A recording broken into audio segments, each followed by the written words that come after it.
Welcome to The Explainer. Today we're diving headfirst into a really fascinating and honestly pretty highly debated report titled The Ballon d'Or: How Football's Greatest Prize Lost Its Credibility.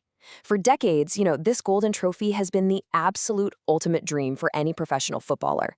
But recently, a pretty heavy shadow has fallen over the award. So we're going to break down the systemic issues, the weird voting anomalies, and the massive controversies that are currently plaguing football's most prestigious individual honor. All right, let's dive into this. So here's the central question we've really got to ask ourselves today. Has football's greatest prize actually lost its meaning? What was once just universally accepted as the definitive measure of footballing excellence is now increasingly viewed with intense skepticism, and that's from players, clubs, and fans alike. Today, we aren't just arguing about who should have won on any given year. We're actually looking at the hard data and documented events to understand why the award itself is facing an unprecedented credibility crisis. Here is our roadmap for today's breakdown. 1. The pinnacle of football. 2. Cracks in the voting system. 3. A timeline of controversies. 4. The attacker's bias. 5. The FIFA rivalry. And 6. Can it be saved? Part 1. The pinnacle of football, a legacy established all the way back in 1956. The Ballon d'Or, or the Golden Ball, was created by Gabriel Hanot at France Football magazine, with England's Stanley Matthews actually taking home the very first one. But remarkably, massive structural flaws existed literally from day one. Get this, from 1956 all the way up to 1995, the award was completely restricted to European players. That means undisputed all-time legends like Pelé and Diego Maradona were never even eligible. France Football actually went back later and determined Pelé would have won 7 awards. It wasn't until 1995 that George Weah became the first non-European and the first African player to take it home. Section 2. Cracks in the voting system. Let's look at how the winners are actually chosen today. Look at this number, 100. This represents the total number of voters who decide the winner today. Now, to understand why this is so controversial, you need a little context. Back in 2013, the voting pool was massive. We're talking 541 voters, made up of coaches, captains, and journalists. But after a rule change in 2016, all that power was concentrated down to just 100 journalists from the top 100 FIFA-ranked countries. By shrinking the voting pool so drastically, each individual vote carries significantly more weight, making the final result incredibly susceptible to the personal bias of a very, very, very small group of media members.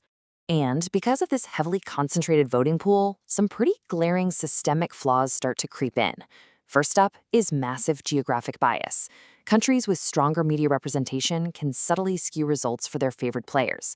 Furthermore, there is a serious lack of consistent criteria.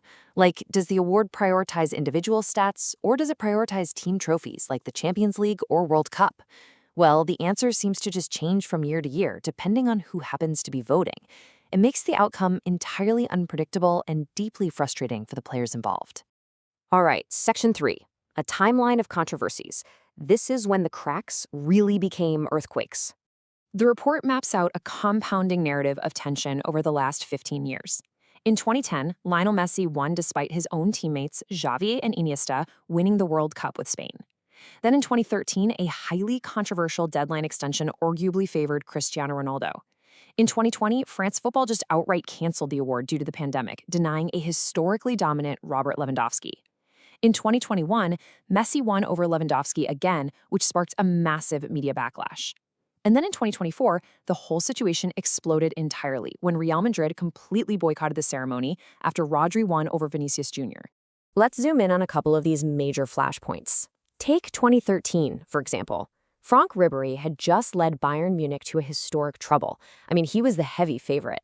But then, FIFA suddenly extended the voting deadline by 2 weeks, citing a lack of eligible voters. And wouldn't you know it, during that exact extension window, Cristiano Ronaldo scored a spectacular hat-trick in a World Cup playoff, shifting the entire momentum and ultimately winning the award. Ribéry's frustration here is just palpable. He stated, "It was unfair. I felt that it was a political choice." Even Michel Platini, the UEFA president at the time, joked that FIFA did it just to please Ronaldo. But wait, 2013 gets even darker.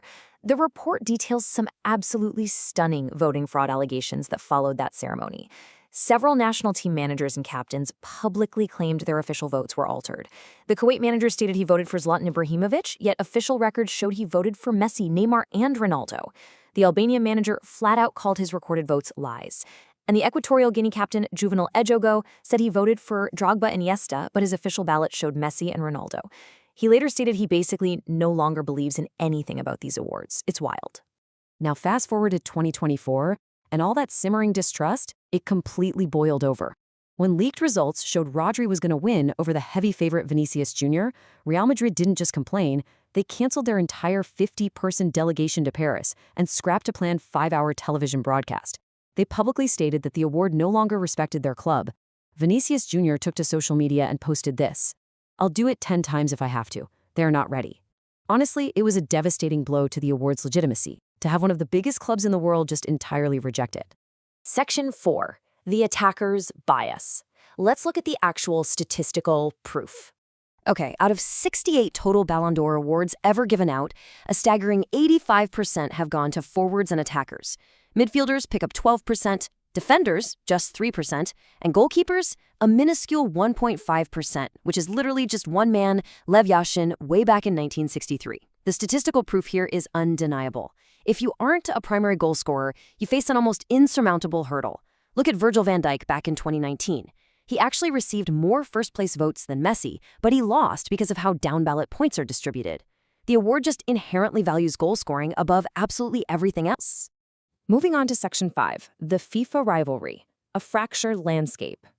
So, between 2010 and 2015, the Ballon d'Or actually merged with FIFA's own award, but they split back up in 2016, and now we have two competing global honors. The Ballon d'Or is organized by France Football, it's judged over a European season and decided by 100 journalists. FIFA the Best, on the other hand, is run by the sport's global governing body, evaluates a standard calendar year, and incorporates a vastly different voting pool.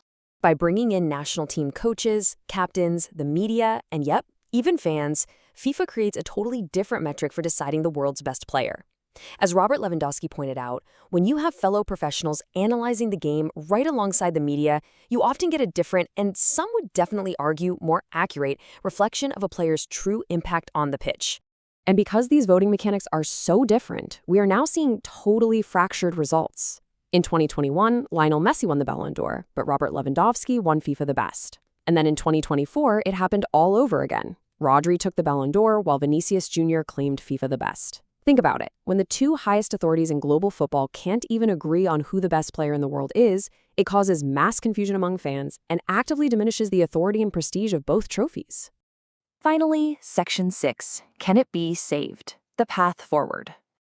The report outlines a few absolutely critical recommendations to restore transparency and fairness to the process.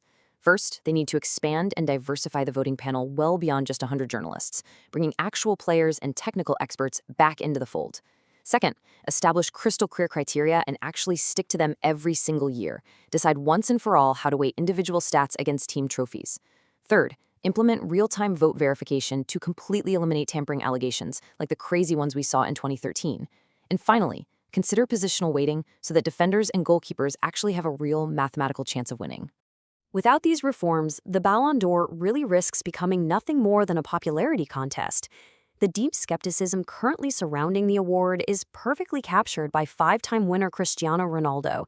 He powerfully stated, "Individual trophies have lost their value. I know what goes on behind the scenes." When the very legends the award was built to honor are publicly dismissing its legitimacy, you know for sure the crisis is real. And that leaves us with this final thought to ponder. We've seen the systemic flaws, the historical controversies, the wild voting fraud allegations, and the overwhelming positional bias. The Ballon d'Or was once the ultimate dream for every footballer, but today, armed with all this data, we have to ask, does the Ballon d'Or still deserve its prestige, or is it time for football to find a completely new way to crown its king? Thank you for joining me on this explainer, and I'll leave that for you to decide.